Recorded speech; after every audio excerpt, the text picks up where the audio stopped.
Hello friends, welcome back. स्वागत है आपका इकोनॉमी और इकोनॉमी के साथ क्लाइमेट चेंज, एनवायरमेंटल साइंस के साथ बहुत ही इंटरेस्टिंग कनेक्ट करता हुआ टॉपिक जिसके बारे में आज हम बात करेंगे। हाल ही में बजट स्पीच में ऑनरेबल फाइनेंस मिनिस्टर ने जो ग्रीन बॉन्ड्स का अनाउंसमेंट किया उसको समझने की कोशिश करेंगे। क्या होते हैं ग्रीन बॉन्ड्स, किस तरीके से मदद कर सकते हैं ये क्लाइमेट चेंज को फाइट करने में, एनवायरमेंटल साइंस की डायरेक्शन में, ग्लोबल वार्मिंग को बेसिकली कम करने में, या जो टर्म है ग्रीनिंग ऑफ द इकोनॉमी को अचीव करने में, और कंट्रीज में किस तरीके से फंक्शन करते हैं, क्या चैलेंजेस हो सकते हैं, कैसे इंडिया में ये रोल आउट किए जा सकते हैं। सबसे पहले टॉपिक न्यूज में क्यों बना रहा, यूनियन बजट 2020-23 की speech honourable finance minister Shrimati Nirmala Sitharaman, उन्होंने अनाउंसमेंट किया कि अब government green bonds basically issue करेगी इंडिया में, और इसका पर्पस यही होगा कि इन ग्रीन बॉन्ड्स के थ्रू ग्रीन इंफ्रास्ट्रक्चर के लिए जो हमको फंड्स चाहिए, रिसोर्सेज चाहिए उनको, ताकि हम सिग्निफिकेंट नंबर्स में मोबिलाइज कर सकें। क्या जरूरत है ग्रीन बॉन्ड्स की? अभी जो एग्जिस्टिंग हमारे पास फाइनेंस सोर्सेज हैं हमारे इंफ्रास्ट्रक्चर क्रिएशन के लिए, क्लाइमेट चेंज से फाइट करने के लिए, क्या वो सफिशिएंट नहीं है? क्लाइमेट चेंज एक मेजर कंसर्न सिर्फ इंडिया में नहीं, वर्ल्ड ओवर पॉलिसी मेकर्स के लिए निकलता हुआ उभर कर आ रहा है। जो रिलेशनशिप है कि क्लाइमेट चेंज और फाइनेंशियल मार्केट्स, ये दोनों डायरेक्शंस में एसिमेट्रिकली रन करता है। समझने की कोशिश करिए। जैसे एक तरफ क्लाइमेट चेंज फाइनेंशियल मार्केट्स को नेगेटिवली, अनफेवरेबली इंपैक्ट कर सकता है, क्योंकि क्लाइमेट चेंज की वजह से, क्लाइमेट शॉक्स की वजह से हो सकता है जो बैंक्स हैं, फाइनेंशियल इंस्टीट्यूशंस हैं, उनके जो एसेट्स हैं, लोन्स हैं, इन्वेस्टमेंट्स हैं, उनके ऊपर लॉसेस हो जाएं या एक नेगेटिव बियरिंग हो। वहीं दूसरी तरफ जो फाइनेंशियल मार्केट्स हैं, वो जो क्लाइमेट चेंज के बेसिकली डिफरेंट एस्पेक्ट्स हैं उनको काफी फेवरेबली, अच्छे तरीके से एड्रेस कर सकते हैं, ऐसे फाइनेंशियल प्रोडक्ट्स डिजाइन करके जो क्लाइमेट चेंज या बेसिकली क्लाइमेट शॉक्स की जो रिस्क है उसको कम कर दें। इसका मतलब दोनों बेसिकली कनेक्टेड हैं। एक का इंपैक्ट दूसरे पे देखा जा सकता है, या एक को आप यूज कर सकते हैं पहले का इंपैक्ट कम करने में या बेटर मैनेजमेंट में। जो फाइनेंशियल मार्केट्स हैं किसी भी रियल इकोनॉमी में, वो फाइनेंस चैनलाइज करने में डिफरेंट प्रोजेक्ट्स के लिए, ताकि उन प्रोजेक्ट्स को एग्जीक्यूट करके इकोनॉमी वैल्यू ऐड कर सके, उस डायरेक्शन में बड़ा इंपॉर्टेंट रोल प्ले करते हैं। और ये फंक्शन क्लाइमेट जो गोल्स हो किसी भी इकोनॉमी के, किसी भी कंट्री के, उसके लिए जो फाइनेंसेस चाहिए उसमें भी एक इंपॉर्टेंट रोल प्ले करने के डायरेक्शन में अब वर्ल्ड ओवर ग्लोबल स्टेज पे उभरते हुए दिखाई देते हैं। इसका मतलब फाइनेंशियल मार्केट्स को किस तरीके से जो ग्रीनिंग ऑफ द इकोनॉमी है, कैसे आप ग्रीन इंफ्रास्ट्रक्चर क्रिएट करेंगे इकोनॉमी में, फंड्स कहां से लाएंगे, कैसे फाइनेंस चैनलाइज करेंगे, कैसे फाइनेंशियल मार्केट्स को यूटिलाइज किया जाए, सारी कंट्रीज अब इस डायरेक्शन में बहुत सीरियस तरीके से वर्क करना शुरू कर रही हैं। दोनों तरीके से आप फंडिंग चैनलाइज कर सकते हैं। एक तो नए ग्रीन प्रोजेक्ट्स जो आप लें, जो भी आप नया ग्रीन प्रोजेक्ट लें, इंश्योर करें कि उसकी जो फंडिंग हो वो फाइनेंशियल मार्केट्स के through grinning of the economy direction में की जाए। सिमिलरली जो एग्जिस्टिंग ब्राउन प्रोजेक्ट्स हैं, मतलब जो पहले से प्रोजेक्ट चल रहे हैं, उनको आप कैसे green financing, green infrastructure create करने के लिए आगे बढ़ाएंगे। जो ग्रीन बॉन्ड्स हैं ये दोनों ही बेसिकली डायरेक्शन में, मतलब नए ग्रीन प्रोजेक्ट्स और जो एग्जिस्टिंग ब्राउन प्रोजेक्ट्स हैं उनकी ग्रीनिंग में मेजरली सिग्निफिकेंटली कंट्रीब्यूट कर सकते हैं जब बात हो जाए mobilisation of resources and finances for greening of the economy. क्या होते हैं ग्रीन बॉन्ड्स? सोच के देखिए। मान लीजिए कोई भी प्रोजेक्ट है, सिर्फ इंफ्रास्ट्रक्चर प्रोजेक्ट ही नहीं, किसी भी तरह का कोई प्रोजेक्ट हो, उसको आप जनरली किस तरीके से फाइनेंस करेंगे या फंड करेंगे? या तो इक्विटी से या बॉन्ड से। इक्विटी का मतलब है पार्टनरशिप के थ्रू, कि अगर प्रॉफिट हुआ तो सबको फायदा होगा, जो उसमें पार्टनरशिप में है, नुकसान हुआ तो सबको नुकसान होगा, इसको कहते हैं इक्विटी। बॉन्ड्स का मतलब है कि मैं कुछ बॉन्ड्स इंस्ट्रूमेंट्स बेसिकली इशू करूंगा और उस पे हो सकता है उन बॉन्ड्स को लेने वाले या इन्वेस्ट करने वाले कुछ फिक्स टाइप की या फ्लेक्सिबल रेंज में अर्निंग इंश्योर करें। रिस्क बेसिकली उस केस में लिमिटेड हो जाती है।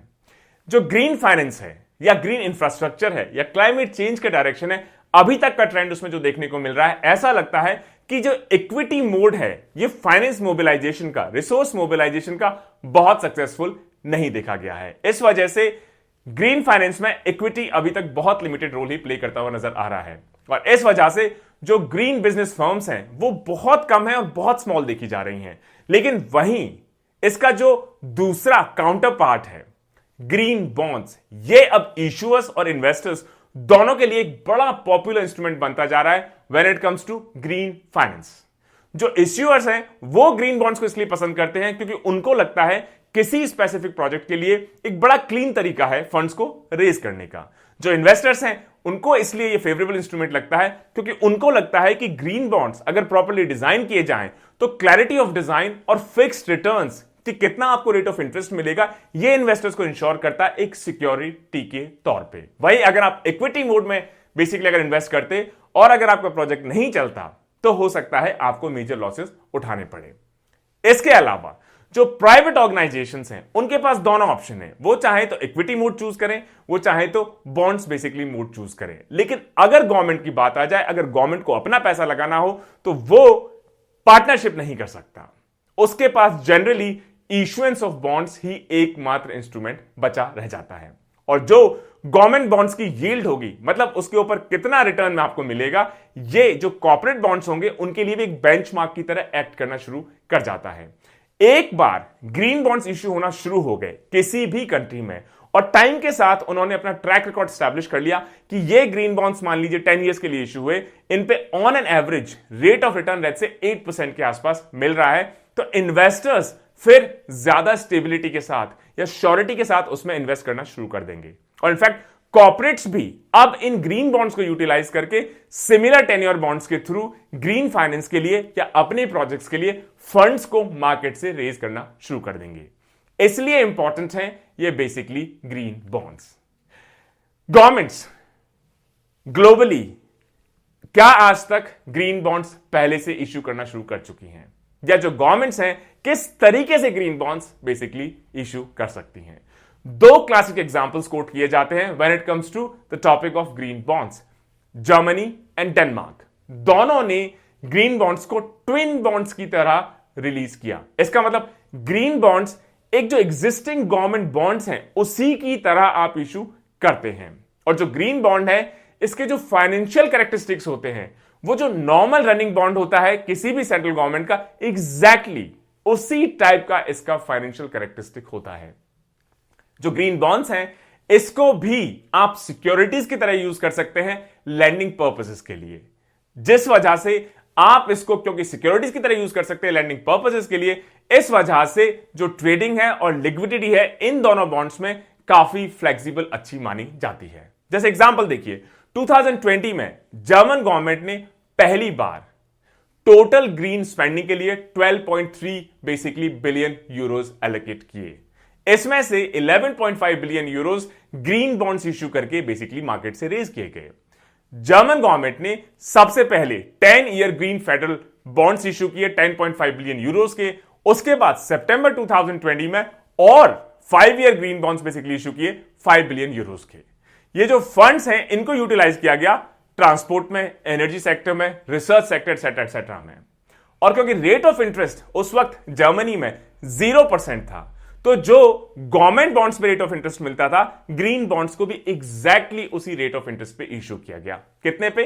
0% पे। और इसी वजह से इनको कहा जाता है ट्विन बॉन्ड्स। मतलब रेगुलर जो बॉन्ड्स हैं, एग्जिस्टिंग जो बॉन्ड्स हैं, उन्हीं के ट्रू कॉपी आप मान सकते हैं when it comes to rate of interest, financial characteristics etcetera.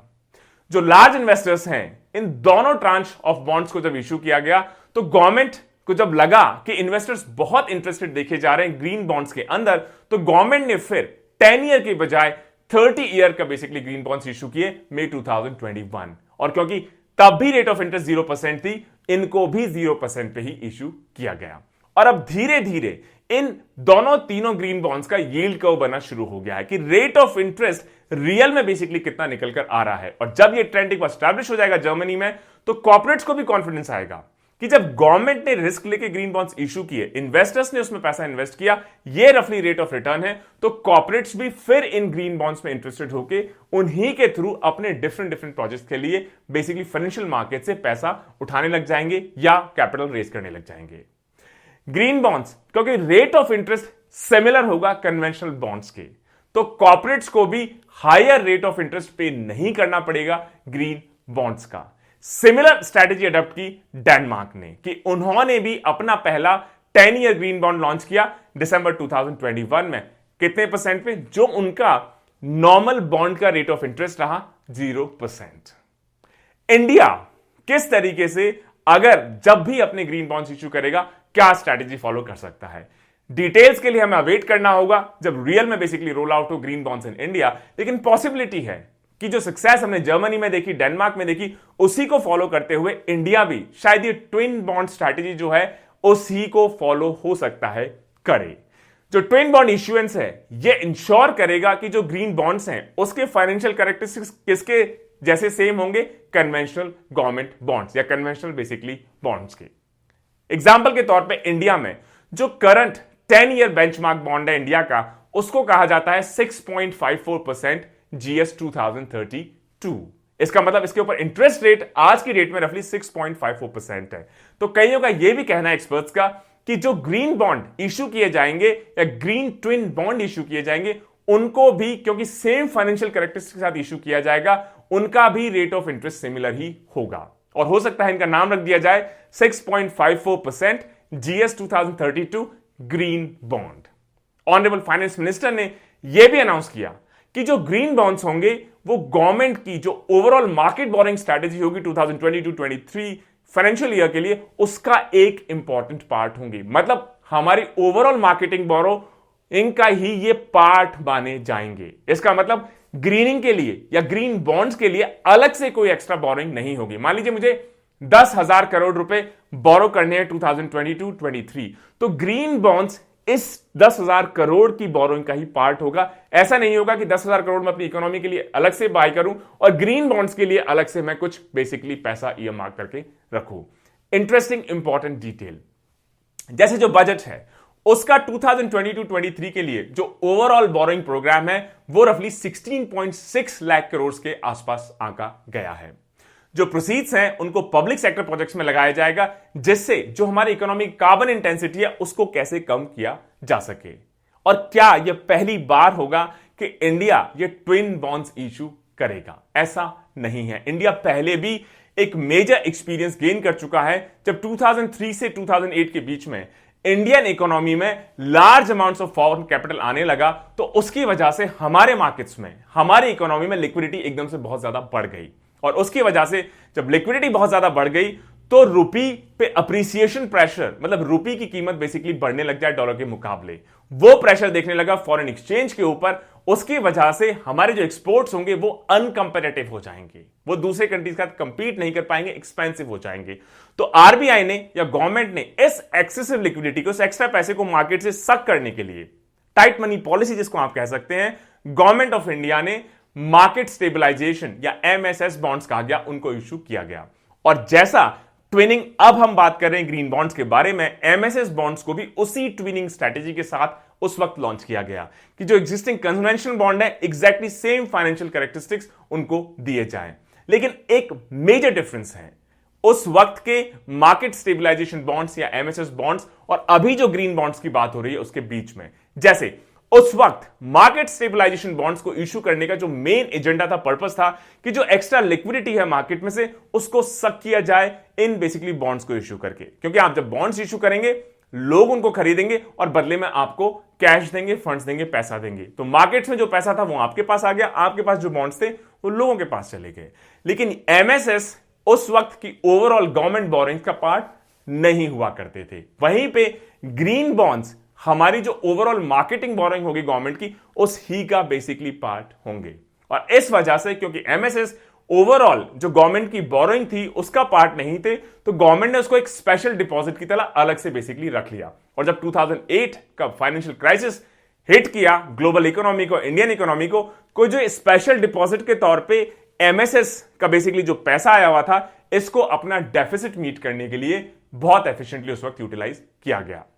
Government जब भी अपने आप को ग्रीन बॉन्ड्स, इन्वेस्टर्स एटसेट्रा को बेसिकली इश्यू करने के लिए तैयार हो, बड़ा इंटरेस्टिंग फेज होगा इंडिया के grinning of the economy basically overall strategies में। कैसे हम अपना कार्बन फुटप्रिंट कम कर पाएंगे, कैसे ग्रीन बॉन्ड में एक पायनियर इकोनॉमी की तरह अपने आप को स्टैब्लिश कर पाएंगे। अभी तक सिर्फ दो ही कंट्रीज को कोट किया जाता है, जर्मनी एंड बेसिकली डेनमार्क, जिन्होंने सक्सेसफुली एक्सपेरिमेंट किया है कि कैसे ग्रीन इंफ्रास्ट्रक्चर के लिए या क्लाइमेट चेंज को टैकल करने के लिए, ऐसे प्रोजेक्ट्स को टैकल करने के लिए जिससे आपका कार्बन फुटप्रिंट कम हो सके, ग्रीन हाउस इमिशंस कम हो सके, एटसेट्रा एटसेट्रा, उसके लिए आप मार्केट से कैसे पैसा मोबिलाइज करेंगे, उसके लिए बड़ा पावरफुल इंटरेस्टिंग इंस्ट्रूमेंट माना जा रहा है ग्रीन बॉन्ड्स को, ट्विन स्ट्रैटेजी को, जिनके एग्जैक्ट फाइनेंशियल कैरेक्टरिस्टिक्स मैच करेंगे एग्जिस्टिंग बॉन्ड्स के साथ। Let's see how this plays out in basically Indian economic contest. Stay tuned. जय हिंद, जय भारत।